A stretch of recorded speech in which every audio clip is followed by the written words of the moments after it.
سلوک پایده کوي، ښه خبره پایده کوي، او په تورې جوړ شوي زخمونه د ژبې په څو کلماتو باندې جبیره کېږي.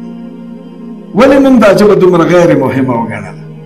ولې خپلې خبرې نه کنټرولوو چې د خلکو دل ازاري پې کوو؟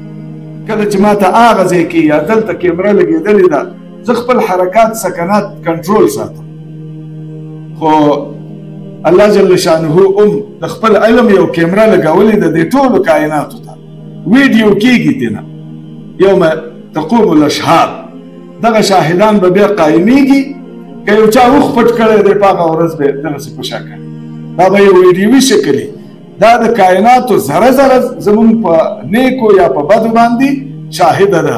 یومئذ تحدث اخبارها بان ربک اوحی لها، دا ځمکه به هم خبرې کوي. اوس ورته د رب حکم نه دی، خاموشه ده، چې رب ورته حکم وکړه ژبه چې خبرې کوي ځمکه یې هم کولی شي.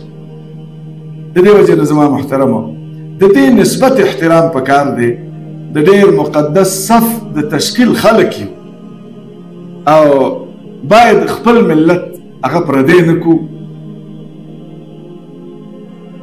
که چېرته د نیکۍ وس مو نه وي چې رانه ازاري خو نه شي کړ، قوت نیکی نداری بد مکن، بر وجود خود ظلم بے حد مکن. پکار دا ده چې سړی ګټه نشي کولی چې تاوان خو هم ونه کړي. که چېرته ملت زمونږ سره و، په عمر څوک نظام نشي ماتولی.